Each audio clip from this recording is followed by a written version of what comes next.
Assalamualaikum warahmatullahi wabarakatuh. Welcome to our video. Baik, perkenalkan nama saya Rafariansa. Kali ini kita ditemani oleh dua rekan kita yang sangat-sangat amat luar biasa, sangat-sangat amat cantik. Boleh perkenalan terlebih dahulu? Halo semuanya, perkenalkan nama aku Najwa Naila Jana, biasa dipanggil Naila. Halo semuanya, perkenalkan nama aku Sadrina Fahrana Fiza Cahyadi. Kalian bisa panggil aku Sasa. Ngomong-ngomong, kita di sini mau ngobrol tentang apa gitu? Kira-kira apa ya? Apa ya, mau ngobrolin apa nih?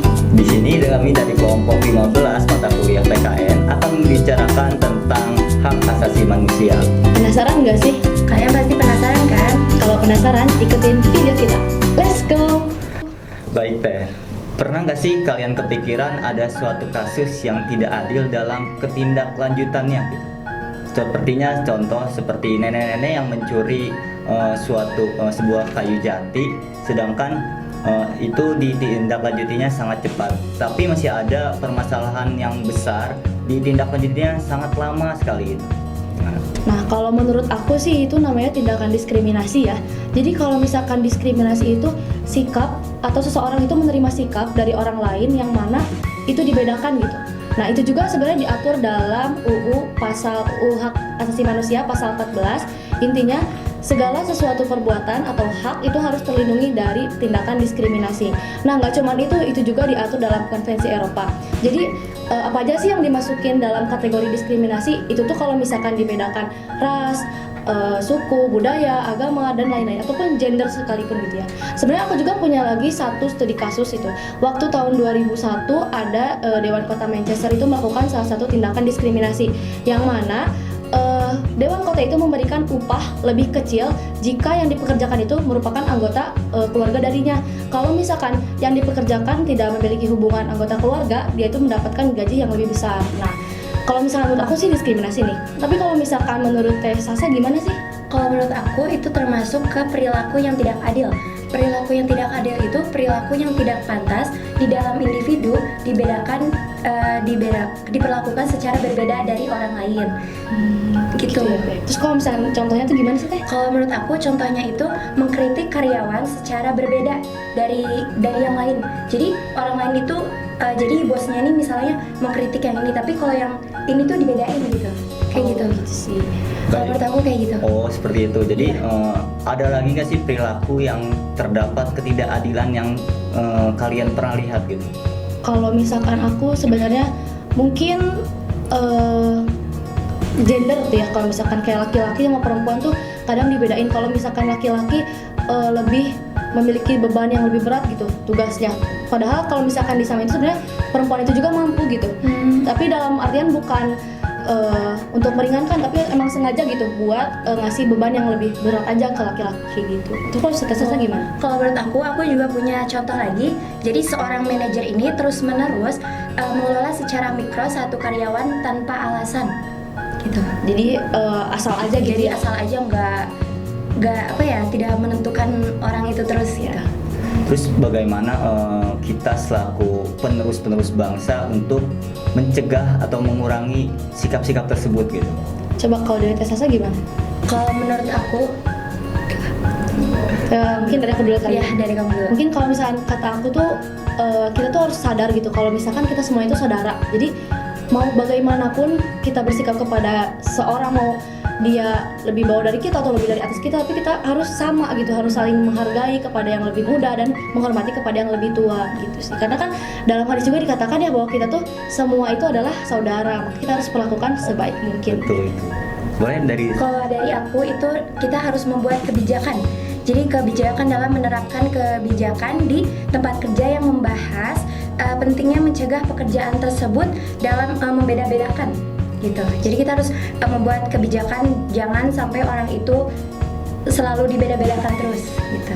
Wah, sangat luar biasa jawaban-jawaban yang bermanfaat bagi kita semua. Semoga ini semua dapat mengubah bangsa Indonesia ke yang lebih baik lagi.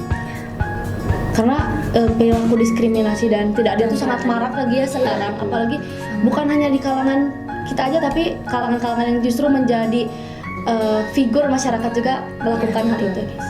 Wah, sebenarnya masih ada lagi nih yang mau aku obrolin tentang hal-hal yang sangat penting bagi kita. Yang pertama, khususnya terlebih dahulu kekerasan. Kan banyak nih kasus-kasus kekerasan seksual saat ini. Apa sih pandangan kalian terhadap kekerasan seksual yang yang sangat-sangat amat luar biasa kasusnya itu? Mungkin sebelum ke kekerasan seksual tuh aku mau ngejelasin ya, karena kekerasan tuh banyak banget macamnya. Tapi aku mau ngejelasin cuma 3 aja. Yang pertama tuh kekerasan seksual, terus kekerasan dalam rumah tangga, juga kekerasan terhadap anak. Nah, kekerasan seksual sendiri ini diatur dalam Undang-Undang Nomor 12 Tahun 2022. Itu tuh isinya tentang kayak perlindungan, pencegahan, dan juga dampak-dampak gitu. Terus kalau misalkan terhadap atau dalam kasus rumah tangga gitu ya, kekerasan rumah tangga itu diatur dalam Undang-Undang Nomor 23 Tahun 2004. Kalau misalkan anak itu Undang-Undang Nomor 23 Tahun 2002. Nah, kalau misalkan anak itu jeratnya paling lama 3 tahun 6 bulan dan maksimal dendanya itu 72 juta. Nah, sebelumnya tuh kalau misalkan dilihat-lihat nih ya, pada masa-masa corona itu sampai-sampai pengadilan agama gitu ya menyebutkan bahwasanya tingkat perceraian tuh lebih naik gitu, persentasenya jauh meningkat karena saat itu dalam kekerasan rumah tangga gitu. Itu sih kalau pandangan aku. Jadi itu waktu pandangan 2020 ya? Ya. Naila.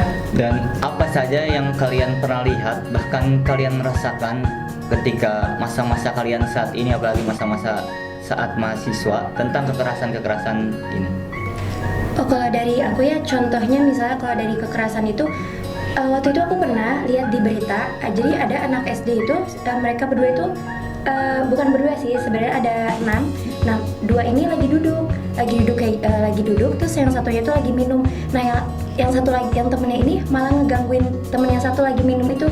Nah, dan air putihnya itu diambil sama temennya, terus langsung dibully, itu langsung dipukul lah, langsung apa, terus kan kayak kita kayak nontonnya juga, hah, ini apa sih maksudnya gitu. Padahal masih kecil gitu ya? Iya, itu masih kecil, masih SD. Ya Allah, Males banget ya, padahal generasi sekarang tuh. Jadi kekerasan itu bukan hanya seksual kan, Iya, jadi betul. kekerasan Bukan. seperti bully, Itu seperti termasuk bully juga ya. apa-apa ledek-ledekan dan sebagainya. Terus kan banyak nih kasus-kasus saat ini. Bagaimana sih cara kita selaku generasi muda untuk menanggulangi kasus-kasus tersebut? Nah, mungkin kalau misalkan di kita tuh kita lebih memberi wawasan gitu ya, terus kita harus lebih aware ke lingkungan kita, terutama kayak sahabat, keluarga, kerabat kita, bahwasanya itu harus juga mengidentifikasi kayak detik-detik gitu. Jadi sebelum kejadian tersebut kita harus mengidentifikasi, oh ini tuh udah kayak mendekati hal kekerasan gitu. Terus kita juga harus lebih sayang gitu terhadap sesama, harus lebih mengingatkan. Terus kita juga harus lebih mengecam tindakan keji itu. Jangan sampai seseorang juga dibuat feeling lonely gitu. Iya. Jadi kita harus saling kayak Merangkul. jangan sampai membuat orang itu sendiri. Jadi kan kalau misalnya membuat orang itu sendiri, jadi dia kayak Terkucil ya. terus dia bingung harus ngapain, terus dia nggak ada teman curhat juga. Jadi dia mungkin adalah sisi-sisi pengen kekerasan yang- itulah, iya. pengen. Wah, sangat luar biasa kasus-kasus besar yang ini, kekerasan seksual, kekerasan bully dan sebagainya. Setelah ini kita akan membahas tentang lingkungan di Indonesia yang sangat buruk ini, seperti sampah di mana-mana dan polusi. Bagaimana pendapat kalian tentang lingkungan saat ini yang sangat-sangat amat luar biasa kasusnya, meskipun itu di lingkungan bukan apapun itu? Oke, kalau dari aku, jadi cara ini ya, cara melihat lingkungan ini yang agar lebih baik.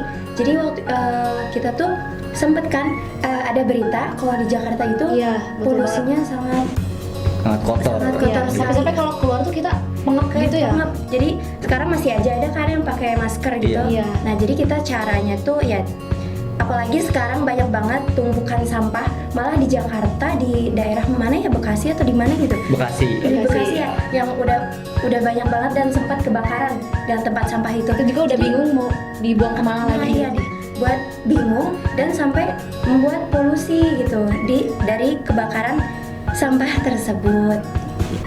Oke, terus bagaimana kita cara mengatasi, menanggulangi hal-hal tersebut? Karena hal itu sangat berpengaruh buruk bagi kita, bagi lingkungan Indonesia gitu. Bagaimana sih caranya?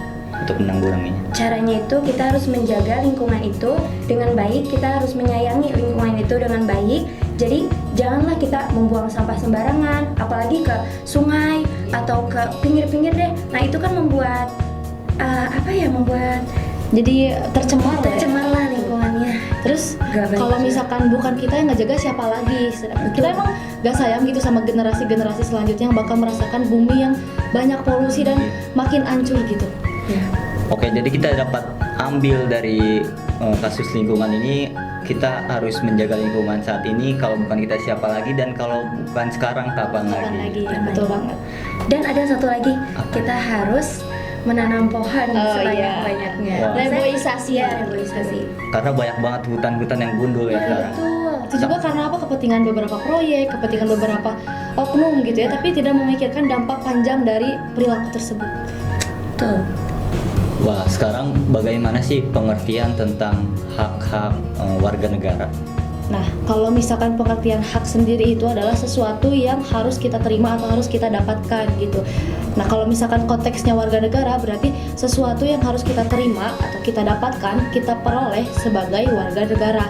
Nah, negara Indonesia gitu ya khususnya udah mengatur sedemikian rupa hak-hak warga negara itu. Salah satunya atau diantaranya itu dalam pasal 28 gitu. Yang pertama itu tentang hak pekerjaan, hak jaminan perlindungan, dan hak-hak lainnya gitu. Bahkan gaya hidup ramah lingkungan itu sekarang sangat-sangat amat penting ya bagi generasi-generasi saat ini. Bagaimana sih cara hidup ramah lingkungan tuh bagi generasi muda maupun generasi tua? Oke, kalau dari aku, jadi aku akan menjelaskan ya. Jadi cara gaya hidup ramah lingkungan itu seperti apa sih? Nah, caranya itu kita harus menghemat listrik. Jadi ketika kalau misalnya kita tidak membutuhkan misalnya siang hari, itu kan jangan nyalain lah listriknya gitu, lampunya jangan nyalain. Nah, itu termasuk juga. Yang kedua, kita juga bijak menggunakan AC, Kipas gitu. ya, kipas gitu. Setelah itu kita juga hingga mengurangi penggunaan handphone. Handphone juga, kenapa sih? Handphone juga, jadi karena kita agar mengurangi emisi karbon, emisi. gitu, emisi karbon. Nah terus aku juga ada langkah-langkahnya. Jadi kita itu kalian pernah nggak sih kayak lagi ke tempat pembelanjaan tapi disuruh bawa Tas tas sendiri, ya. Nah itu juga termasuk cara Hidup yang lebih Hidup lingkungan. Terus hidup lingkungan. ya, harus lingkungan yang lebih baik Iya. gitu kan, betul. Bukan hidup lingkungan itu. Betul. Terus kalau misalkan yang lain-lain tuh kira-kira apa lagi ya?